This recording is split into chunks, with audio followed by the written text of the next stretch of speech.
Ladies and gentlemen, welcome on back to Cheat Code Jiu-Jitsu. Jeff White here again. I'm so happy because we get to show my favorite sweep. It's the electric chair, and you can tell by looking at the look on Chris's face that it's his favorite sweep too. He really loves getting put in this. See the big smile on his face? It's a very effective sweep. It is also a pretty effective submission. So it's got the nice combination in there. If you watched, especially the second fight between Eddie Bravo and Royler Gracie at Metamoris, Eddie hit the electric chair sweep 4, 5, 6 times or something like that throughout the course of the match. Very effective, works on a high level, and as you'll see, what you need to set up the electric chair feeds directly into a very common counter that your opponents will do to try to keep you from doing the old school sweep, which is why I said learn old school first, because once you start getting dangerous with that and people have to start countering it, then it'll make your electric chair percentage go that much higher because it'll open that right up for you. So electric chair sweep, stay tuned. So once again, we're in our lockdown. We've gotten up to our side, however it is that we do this. I'm going to show you later on the whip down that I showed a couple videos ago is probably the best way to get into the electric chair because it sets you right up for it. But you can do this pretty much any way as long as you get in here into a good tight lockdown with your underhooks in place. So last video we were working old school sweep where I was going under here and I'm grabbing Chris's toes. Now once you start getting pretty effective with old school, guys are going to start figuring out I leave my foot out here and I'm going to grab it, and then he's going to get swept and bad things are going to happen. So the first natural counter that people are going to come up with is they feel me going under and they're going to post it out, right? So when they start posting it out, you can see all that space that was just created underneath. That's actually what I need for the electric chair because I'm going to be diving underneath of him. So there's a few things that are all going to happen kind of at the same time. I'm going to dive myself down to occupy that space, and this arm that is currently on the mat that was going under to try to grab the toes is going to go underneath and underhook the leg. This hand here, that's the underhook, I'm going to swim through, and it's going to end up here on the inside of his short ribs. So from here to here. And all this is going to happen while I'm just diving underneath him. Okay? So we're here, I try to grab the toes, Chris is kicked out, swim through, and then dive. Okay. So now I end up kind of in this position. Obviously it's gonna, in a live roll, it's gonna be a little bit fluid how you get here, but I've got my hand in the ribs now, and I've got the underhook on this leg. Now, here's the big mistake that I see people make with this a lot. Watch my hips and watch my rotation here, okay? If you try to do this, your electric chair is not going to be anywhere near as effective. If I just try to simply roll over my hips, you'll get some low-level guys with this. Really good guys, they're not going to go anywhere, okay? Because if you see right now, Chris is posted out with both of his hands. That's going to be a common defense because he knows I want to take him in that direction, okay? So here's the key to making the electric chair work. I used to pinch tight with my legs, similar to how we do the whip down, pull them in, roll them over, and then lift and pull, okay? That can work to get him over. But if he's got a good hard post there, he's not going anywhere. So I started realizing, why move him? Move me. I'm going to mini shrimp underneath of him. Keep all this in place. This, instead of lifting, becomes a pulling hook for me. This is going to go to his armpit to do sort of the Heisman, push him out of the way. And then I'm just going to shrimp my hips repeatedly underneath of him. So right here, and then we shrimp. Reset, shrimp. And I just keep going. And this is the point that I'm going to end up with. You'll notice my lockdown is still in place. I've got Chris's leg up by my head. And this is where the submission part's going to come in. Now we're going to assume that Chris is going to more or less stay where he's at right now, kind of belly down, based out. He's not wanting to go over at this point. This is where the electric chair submission comes in. It's a crotch ripper. Okay, so right here, this is all still in place. I'm on my side, on my tricep. This arm is going to cut right up here by his knee. I'm going to take a good tight grip. This hand posts, and then I'm going to come up to my elbow. From here, I'm going to get the knee on my shoulder, Go straight across, put a grip on. It doesn't have to be a really tight grip. S grip is fine in this position. Now I'm going to do three things. I'm going to take my lockdown and extend it out. I'm going to take my shoulders and they're going to turn towards him, and I'm just going to extend in that direction. Okay? I can get a tap there. You can do this even a little bit more effectively by backing up just a little bit and going there. That'll work too. A lot of times you might get some knee action there from the lockdown, but for maximum control, I really want to be up here around his knee. Now, let's assume the submission doesn't work. I always check the submission. It's going to be less effective in two situations. Number one, if the guy you're doing it to is really super flexible, this is going to be relatively easy for them to survive. Number two, if the person applying it is significantly shorter than the person it's being done to, it's not as effective, which is one of the reasons why it's not always as effective for me.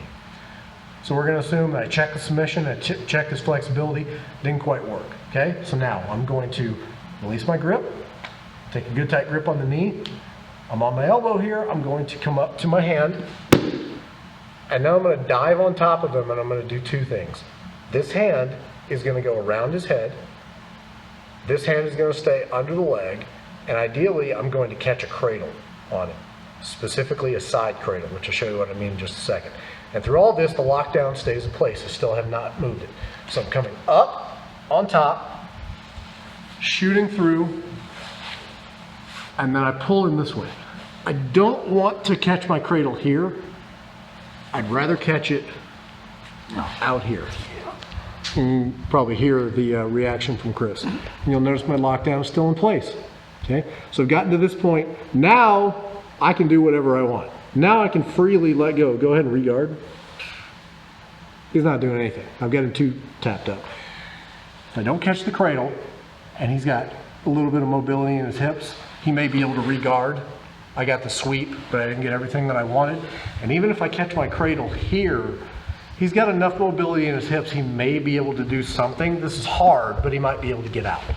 Catching that nice wide side cradle is the best way to immobilize him in this position, because now he can't move at all. So we get there, I release my lockdown, and then that's just a real simple walkout. And then I come up and I take side control.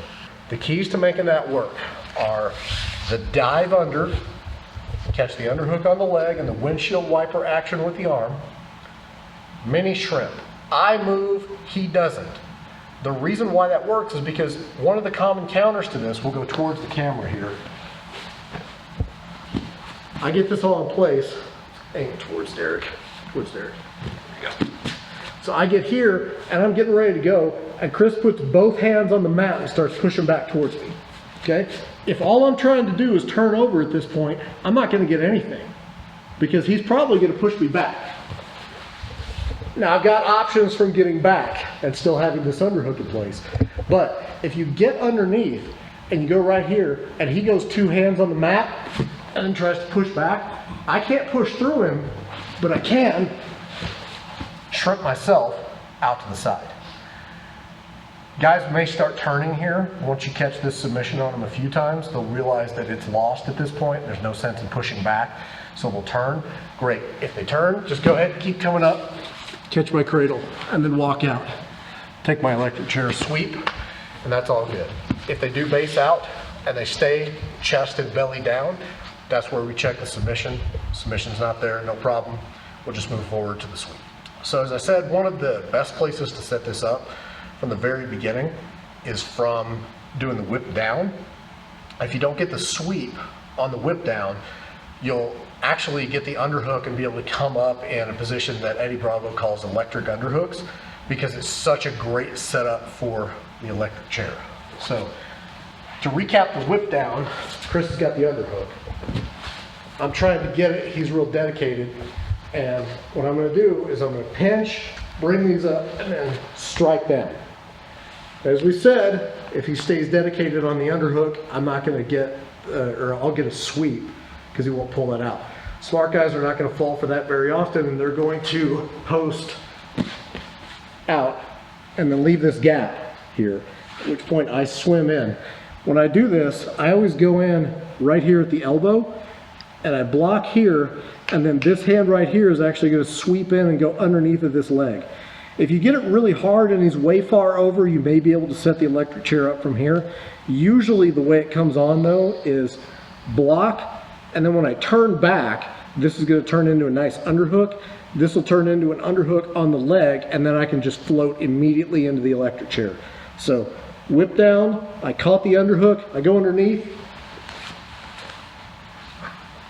and then I can rewind back over. It's one of the few times where I can actually get it where I just turn my hips rather than shrimping out. I still may need to do that to be able to catch it effectively, but I can still come up here, push out, I come up, you see Chris is already turning, he doesn't want to get his crotch ripped open. So I come up, side cradle, step out, get the sweep. That is a super crazy effective sweep. We're going to talk about sweep chaining a little bit later on in another video once we've gotten a lot more of these sweeps down. But that is your simplest, easiest, most basic chain that you can start throwing into your game very quickly, even if you just know those two, because that's a very obvious point where the counter for one feeds directly back into the next sweep. If the guys start leaving their feet there, you grab the foot, you go old school. As soon as guys start kicking their foot out to avoid that, so you can't get that, you dive under and you start going electric chair. Mini shrimp your way through it rather than turning your hips over if you have the ability to do it. And then your electric chair starts becoming dangerous. Now guys don't want to kick their foot out. They start leaving their foot back a little bit closer, grab it, Vulcan grip, go old school or dope school, either way. And suddenly your sweep game starts going way, way up. So those are the two most basic ones to learn from the lockdown, but we got a whole lot more sweeps coming from that position.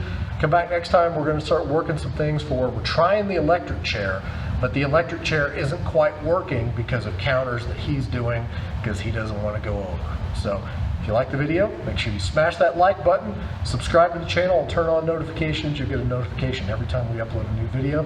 Got a lot more stuff coming from this lockdown position. It's one of my favorites, so stay tuned and we'll see you in the next one.